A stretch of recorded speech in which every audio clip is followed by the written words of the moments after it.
Bonjour à tous, j'espère que vous allez bien. Aujourd'hui, on se retrouve dans un contexte un petit peu particulier puisque nous ne discuterons pas d'une thématique particulière liée au vin, mais nous allons plutôt partager une conversation avec mon invité, donc Pierre-François Dumas, graphiste Bonjour. indépendant au studio Colza à Lyon, qui est une agence de communication en soi. Oui. Ok, très bien. Et donc, lors d'une conversation informelle que nous avons eue, on a aperçu des similitudes entre nos deux projets, nos deux passions, que sont pour Pierre-François la typographie et pour ce qui est de mon côté eh bien le vin, vous le savez.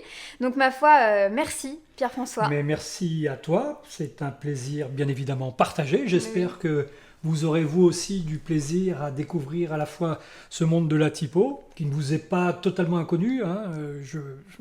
Vous avez ça sous les yeux depuis votre plus tendre enfance. Mhm. Ça a commencé par vos cahiers d'écriture. Ça continue par le journal, par ce que vous trouvez sur votre smartphone, etc. Exactement. Voilà. Et puis le vin, qui ne vous est pas inconnu, puisque vous êtes abonné forcément à la chaîne de Victoria. Et le vin, ça vous parle. N'est-ce pas? Ou en tout cas, on essaye de le comprendre de plus en plus ensemble. Écoute, Pierre-François, pour commencer, est-ce que tu peux te présenter tant personnellement que professionnellement?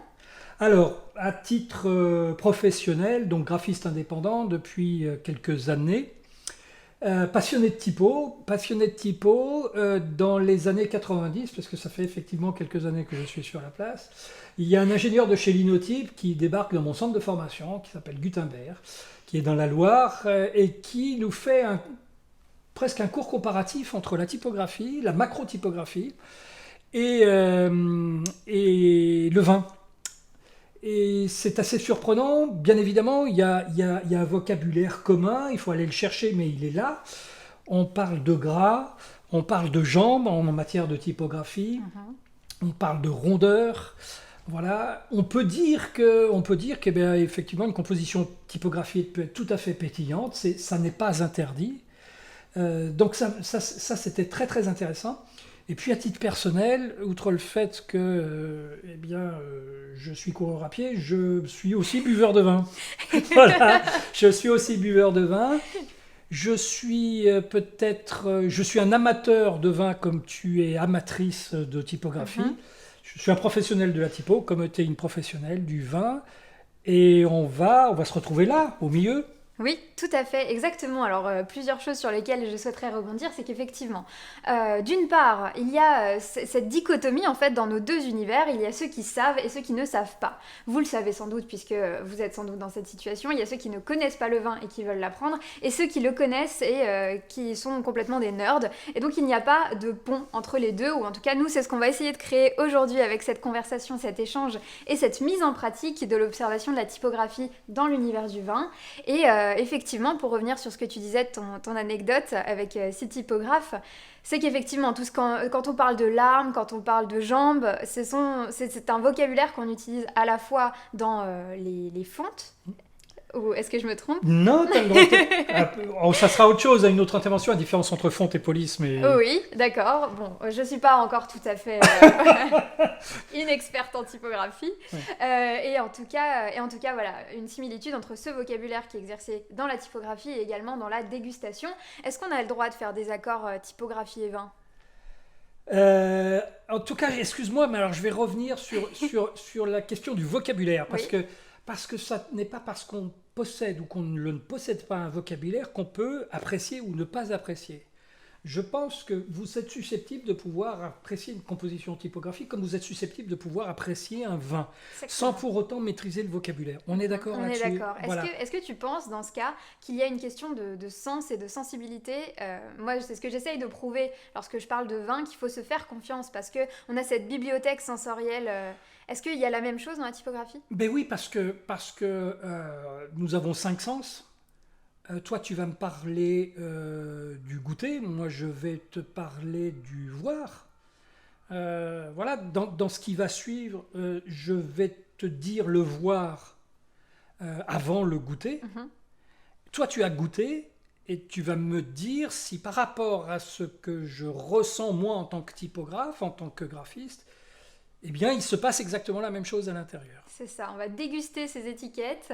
Alors, pour être tout à fait clair, Il vient de découvrir les bouteilles, ça n'a pas été travaillé en amont, ça va être spontané et tu vas nous dire ce que tu ressens à la lecture de ces deux étiquettes. On y va? Allez, C'est go! parti. Alors, je me saisis de cette bouteille de Beaujolais, Morgon, domaine du coteau des Coccinelles. Alors, ce que j'observe disons, en macro-typographie, c'est-à-dire de loin avant d'aller de près micro. D'ailleurs, tout à l'heure, j'ai fait une inversion. Je parlais plus volontiers de micro-typographie que de macro. Ce qui me surprend absolument, c'est que Morgon soit écrit en bas. Ça, je trouve ça incroyable. Je suis plus habitué à l'inverse. Morgon est écrit avec ce qui semble être un futura, voire qu'est-ce que ça peut être. Bon, bref, passons. Si c'est pas un futura. Futura, c'est un dessin, c'est assez marrant. C'est un dessin créé par Paul Renner dans les années 20. On est en plein Bauhaus et on commence à dessiner des typos avec des compas et des règles. Donc c'est quelque chose d'assez strict. C'est quelque chose d'assez strict qui arrive ici en opposition avec cette typo script, c'est-à-dire cette typo à la main. Donc ça se heurte un tout petit peu. Passons. Il y a un côté sérieux avec Morgon qui est posé, hein, je vous le dis, Paul Renner, 1924, le dessin du Futura. Et puis cette chose un tout petit peu légère, presque enfantine, domaine du coteau des Coccinelles. Ça percute, c'est comme si, à travers la typographie domaine du coteau des Coccinelles, on s'excusait du sérieux du mot Morgon. C'est beau. Est-ce que tu trouves ça rustique? Alors, le domaine du coteau des Coccinelles, oui, c'est complètement rustique. Donc il y a une espèce d'opposition. Mais c'est à la fois, elle est trop élégante pour être rustique, peut-être, cette graphie. Okay. C'est presque une fausse rusticité. Ah. Ouais. On part sur un imposteur alors? Non, pas sur un imposteur, mais c'est toujours très très compliqué. Ou du moins, c'est extrêmement facile de prendre une typo sur Dafonte, de la télécharger et puis d'écrire comme ceci, domaine du coteau des Coccinelles, sans engagement, parce que s'engager, ça voudrait dire écrire. Ça m'est arrivé écrire 30 fois, 40 fois domaine du coteau des Coccinelles avant de trouver le bon rythme dans la main pour écrire ce que j'ai envie d'écrire, avec emphase ou sans emphase, avec de la rondeur, avec de l'élan, ou bien quelque chose de plutôt resserré. Voilà. Il y a quelque chose qui me choque absolument terriblement, c'est cette petite pastille, la vieillie en fût de chêne, complètement déconnectée du reste. Oui. D'une part parce que l'étiquette est noire et que la pastille est blanche. Oui, et puis on est dans une 3e et une 4e typo. C'est terrible, c'est un peu brouillon tout ça. En fait, je ne sais pas trop où je mets, si ce n'est les pieds, mais au moins le nez, au moins la bouche. Voilà. Et alors, si tu devais donner un sentiment, par exemple, là, je te dis, il faut qu'on ouvre cette bouteille, à quoi tu vas t'attendre?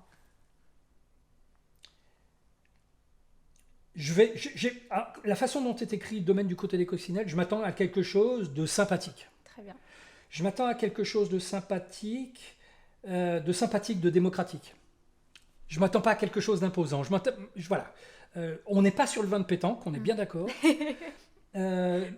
Parce que quand même Morgon est écrit de façon extrêmement sévère, hein, tout majuscule, dans cette typo très très droite. Le millésime est de côté, bon, passons, je ne suis pas un spécialiste de la question, et puis de toute façon c'est surtout cette étiquette noire que j'ai en face de moi.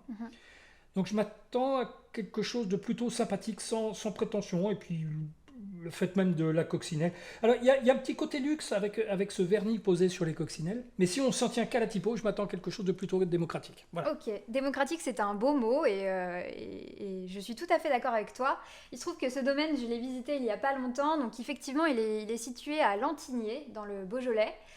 Non loin de Morgon. Alors vous n'êtes pas sans savoir que Morgon fait partie des crus du Beaujolais, on ne parle pas de grands crus dans cette région mais juste de crus. Il y en a 10, Morgon en fait partie, donc c'est quand même un vin de qualité, puisqu'il est reconnu comme une appellation et un cru à part entière. Voilà. Et ce qui explique sans doute, excuse-moi je te coupe, oui, Victoria, ce qui explique sans doute le fait que Morgon soit posé comme ça, de façon presque autoritaire. Oui.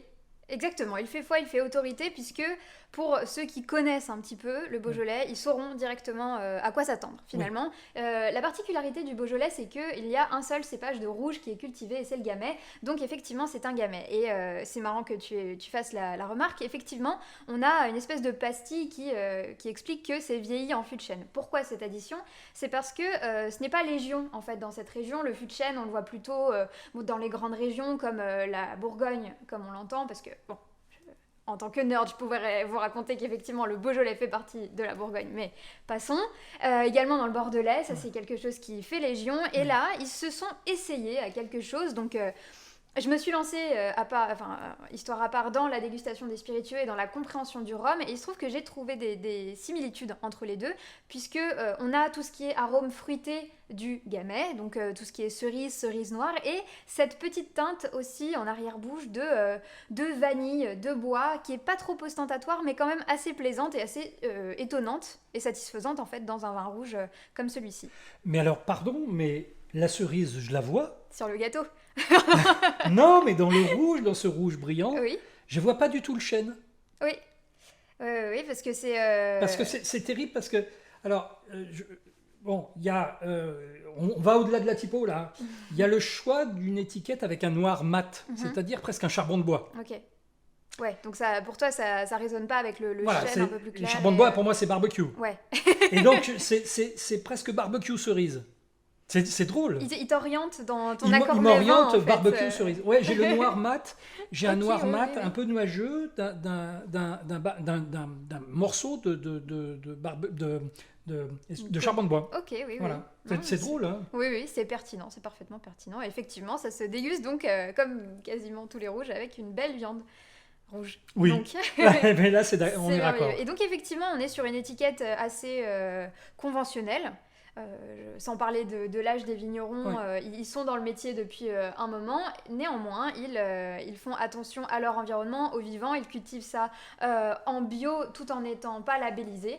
Et oui, c'est un vin un peu classique si on veut.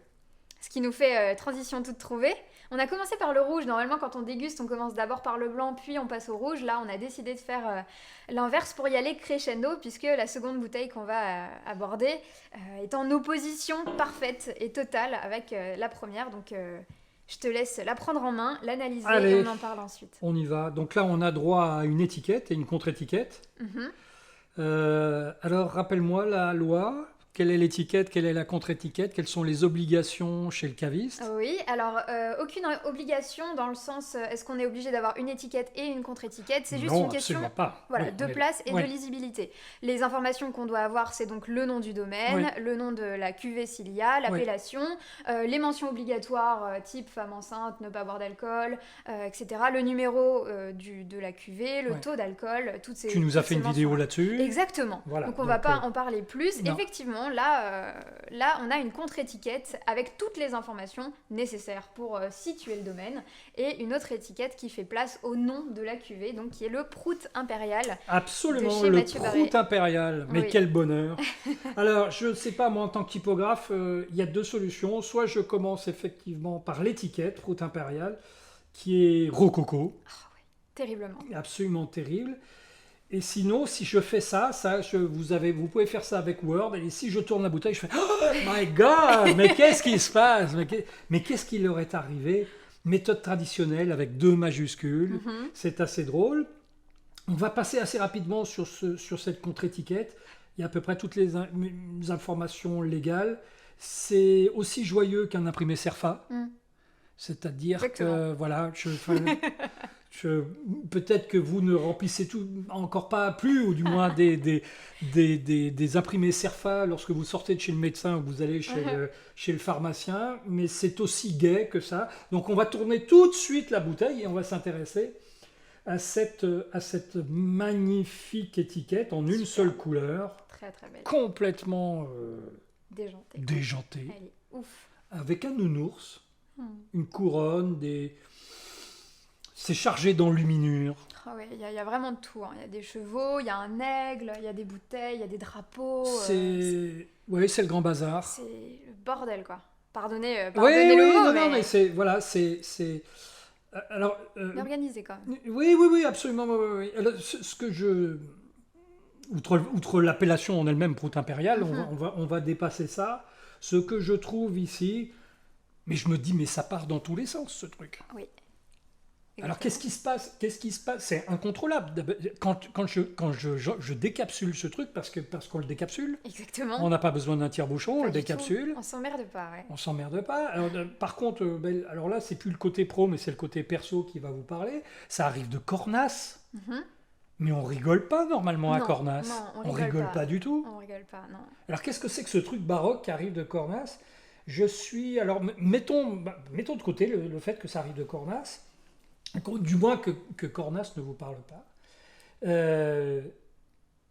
Qu'est-ce que je fais? Je tente le truc, quoi. Je tente le truc, je pense que ça va m'exploser en bouche, c'est pas possible, parce que ce que je vais voir sur l'étiquette va m'exploser en bouche. C'est plus toi qui pilote là. Je ne maîtrise plus rien. Je ne maîtrise plus rien, je me laisse surprendre. Oui. Ce qui est aussi surprenant, et je me permets d'ajouter, c'est que dans le nom prout impérial, chaque lettre est séparée les unes des autres. Oui, absolument. Il a tout encadré, quoi. Sa bouteille et les lettres. Oui, c'est ça. Ouais. Non, mais il a pas voulu faire les choses de manière simple. Oui. Il les a faites, mais de façon complètement baroque, avec emphase. Exactement. Et effectivement. Alors, donc, pour raconter l'histoire de cette bouteille-là, donc elle est produite par Mathieu Barret, qui est effectivement un des grands vignerons de... Tu as dit qu'il s'appelait comment, son nom de famille? Mathieu Barret. Oui, Barret. Ben, je pense qu'il est complètement barré. C'est possible, ouais, ça. Et ils sont vraiment incroyables dans ce vignoble. Personnellement, je les suis depuis longtemps. Et donc, effectivement, ils sont à Cornas. Alors, pour vous situer, on a la vallée du Rhône, qui est, dans son ensemble, extrêmement grande, puisqu'elle court tout le long du fleuve. On la divise en deux. Donc, on a la vallée du Rhône Nord et la vallée du Rhône Sud. Et il se trouve que Cornas est l'un des dernières appellations de la vallée du Rhône Nord. Ce qu'on connaît de Cornas spontanément, c'est le rouge. Sa syrah qui a pris le soleil, qui t'en met vraiment plein la tête. Et qui a de mémoire un goût d'étable. On retrouve un peu l'étable. Un peu l'étable et surtout beaucoup les épices. Oui, les épices exactement. et la chaleur. Voilà, ça nous amène carrément en Orient, si je puis me permettre. C'est ça. C'est assez incroyable. Ouais. Et là, donc ce n'est pas un rouge, c'est un blanc. C'est un blanc qui ne se débouchonne pas, qui se décapsule et qui est une collection capsule en elle-même, puisque ce n'est pas toutes les années que Mathieu Barret produit ce vin, qui n'est pas un vin blanc à proprement parler, mais un effervescent, un vin mousseux qui donc bulle. Et la bulle est extrêmement difficile à produire, et ça demande une méthode et un suivi assez complexe. Et là, il nous dit de le laisser faire son travail et de juste s'asseoir et apprécier. Apprécions, quoi. Alors, tu vois, moi, quand tu me mets la bouteille entre les mains, ou du moins quand je la prends, je ne sais pas que ce sont des bulles.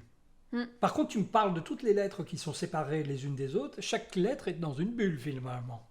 Et la pertinence et c'est complètement pertinent. Intense. Je voudrais te poser la question, il faut avoir quel âge a le vigneron pour faire des conneries pareilles, pour s'amerveiller de telle sorte? Franchement, et honnêtement, je suis très mauvaise pour donner les âges. Moi, je dirais la quarantaine. La quarantaine. Et en fait, il fait partie d'un collectif. En tout cas, il y a 3 vignerons qui bossent ensemble pour faire toujours des cuvées ultra déjantées. Dans le reste des vins qu'il produit, on a 2 types de vins, de son domaine et de négoce. Et surtout, il fait appel à des graffeurs en général pour pouvoir produire ses étiquettes. Mais oui, mais le type, il ose, quoi. Ouais. Mais il ose. Alors, ça veut dire que si il y a effectivement, comme on en a parlé avant cette vidéo, pardon, il existe un rapport entre le conteneur et le contenu. Il s'amuse autant sur l'étiquette qu'il s'amuse à l'intérieur. Ouais, et il prend du plaisir à exercer son travail. Et c'est pour moi une prise de parole, parce qu'il fait de l'effervescent, et l'effervescent, ou en tout cas le vin à bulles, lorsqu'on en parle comme ça, spontanément, on pense à la Champagne. Bah là, il va appeler son vin prout impérial, qui est avec effectivement cette allure rococo incroyable. C'est se moquer quasiment de la monarchie, ou en tout cas de tout ce qu'il y a de l'état d'esprit qui est attaché à la bulle, et c'est merveilleux, quoi. Et effectivement, il fait ce qu'il veut. Et exactement. Prenez ça comme ça, ou ne le prenez pas. Voilà, et on s'en prend plein la gueule, autant avec son blanc, autant avec ses bulles, et autant avec son rouge. Ah, parce qu'il fait du rouge aussi. Et parce qu'il fait du rouge, bien sûr, effectivement. Bon, on se va se faire un épisode sur l'étiquette du rouge. Est-ce qu'elle est autant égentée? Ah bah oui. Mon Dieu. Incroyable. Là, il y a des strass et... donc c'est bien, on bouscule les codes. On adore Mathieu Barré. Bon Ok. alors, toi, si tu devais aller à un dîner, Oui. laquelle des deux tu choisirais? Ça dépend chez qui je vais. Tout dépend chez qui je vais. Je vais chez des septuagénaires. Je pense que je vais prendre le rouge. Mais enfin, je me suis quand même arrangé à titre personnel pour avoir des potes qui ne soient pas trop coincés. Quand même. Donc, Suivez cet exemple. donc je vais quand même. Je crois que je vais quand même prendre le blanc. Ok. T'as envie de les surprendre et de te faire plaisir. Oui. Puis j'ai envie que ce soit la fête. J'ai envie que ce soit pas non plus impérial que Prout, mais on y va quand même comme ça. Merveilleux. Voilà. Oui, voilà, c'est un sens de la fête. Et voilà, et c'est une belle conclusion, ma foi. Ok. Je te remercie pour ton analyse. Merci à toi d'avoir apporté ces bouteilles. Tu sais que tu repars sans. Oui, je comprends. C'est une espèce de péage, de droit à l'image. Voilà, c'est comme ça qu'on se rémunère dans le métier, finalement. Merci à vous de votre attention. Merci beaucoup. Et au plaisir. Au revoir. Au revoir.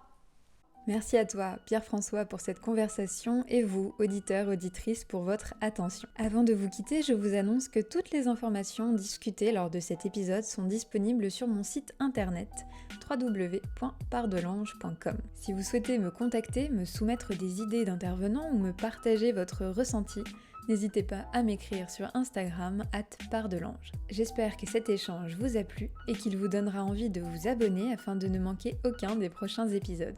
On se retrouve d'ailleurs le lundi 29 mars dès 7h du matin pour rencontrer Thierry Valette, vigneron en biodynamie à Bordeaux, à la fois rock'n'roll et impliqué. En attendant, portez-vous bien et surtout, santé!